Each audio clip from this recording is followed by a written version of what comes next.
Cristiano Ronaldo, clap de fin. En s'engageant avec Al Nassr, Cristiano Ronaldo a acté son entrée en pré-retraite, et certainement entériné sa rupture avec le haut niveau qu'il avait lui-même bâti. En cette fin décembre, Cristiano Ronaldo a rejoint la liste des légendes parties achever leur carrière au soleil, en échange d'un chèque infini. Débarquant à Al Nassr en Arabie Saoudite, avec un contrat allant jusqu'en 2025 et un salaire estimé à 200 millions d'euros par an le plus important de l'histoire, le Portugais est venu à poser la dernière pierre de son édifice bancable façonné depuis 20 ans.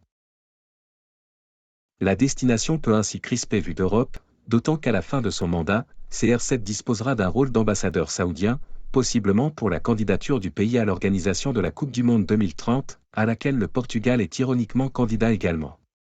Une fin de carrière dommageable, au vu de l'empire sportif développé par ses soins, mais finalement inéluctable, à y regarder de plus près. Nouveau et dernier chapitre. Depuis cet été, force est effectivement de constater que Cristiano Ronaldo a basculé dans son mode de fonctionnement. Outre de tristes difficultés personnelles sur lesquelles il serait inapproprié de s'attarder, l'attaquant s'est surtout braqué professionnellement.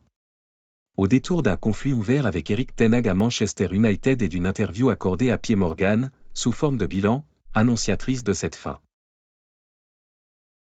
2 étapes d'envergure volontaire ou non, conclues par une Coupe du Monde mitigée avec la Seleção, éliminée en quart de finale face au Maroc. Et en dépit des maigres rumeurs l'envoyant au Real Madrid, au Bayern ou au Sporting, cet amoncellement d'événements ne pouvait dès lors qu'aboutir à cet ultime transfert, aux allures d'adieu. En effet, dans un microcosme carnassier où l'argent fait loi, difficile de faire place au romantisme.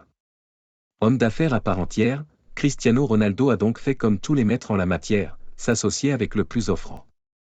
Les fans de football lui en voudront alors de manière compréhensible et absolument justifiée, quand les « pragmatiques » jugeront cette décision comme logique et prévisible.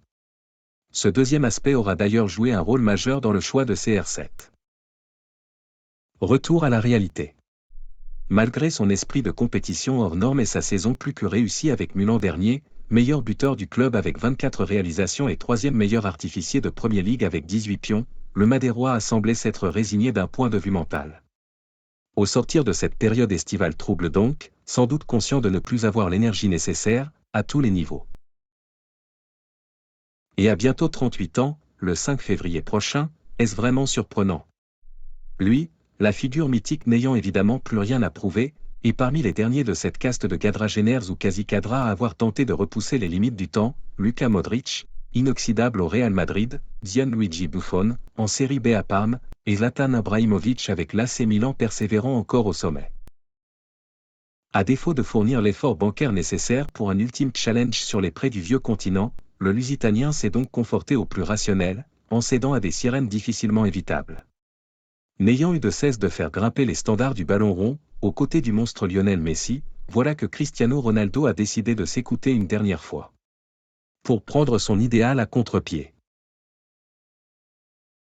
À ton avis, Ronaldo a-t-il perdu la course contre Messi? Ta réponse est la bienvenue dans les commentaires. N'oublie pas de t'abonner.